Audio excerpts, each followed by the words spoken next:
Snake, I wanted to ask you about the man on fire. What do you remember from the hospital? Anything we can use? Well, he took off the moment the sprinklers started up. Sprinklers?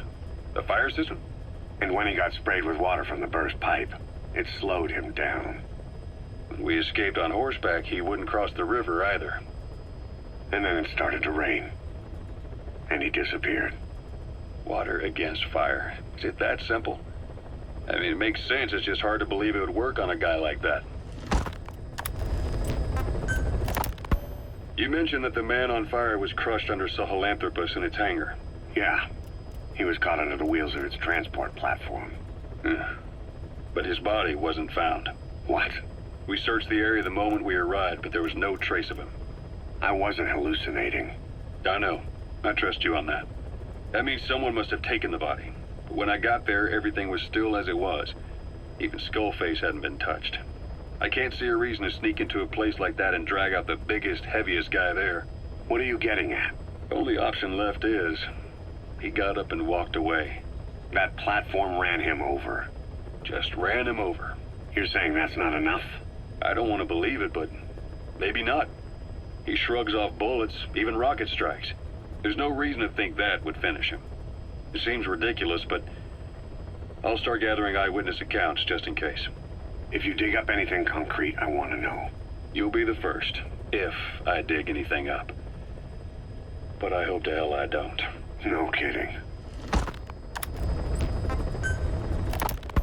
Volgan, the GRU colonel, was burned alive with a Shagohod during Operation Snake Eater 20 years ago. Despite suffering severe burns to his entire body, he still clung to life. After you left Seleniarsk, Volgan's body was taken to a research institute in the outskirts of Moscow, but modern medicine couldn't explain why he was still alive. Not that the colonel was any ordinary man to begin with. That constant electric current he had running through his body that he could unleash at will. To be honest, I was always uncomfortable around him. Thought I might get electrocuted just by standing nearby. The institute studying him was tasked with investigating and developing human paranormal abilities. The comatose Volgan was used to further the Soviet Union's research into such abilities. But not long ago, the facility burned to the ground. And Volgan's body was never found among the rubble, even though the fire started in the room where they were keeping him. This occurred at around the same time you woke up. If Skullface was right, and a thirst for revenge can turn a man into a demon and keep the dead alive, then this man on fire who's been coming after us ever since you woke up, well, that just might be what's left of our old friend Volgan. It's not over yet. Back in '64, in Seleniarsk, you brought his plans for a utopia down in flames. That grudge is what's keeping him alive. The day the research facility holding Volgan burned down, a Soviet jumbo passenger jet happened to crash nearby, far away to the north of that hospital in Cyprus. On board the plane was a young boy who was being studied at the same facility.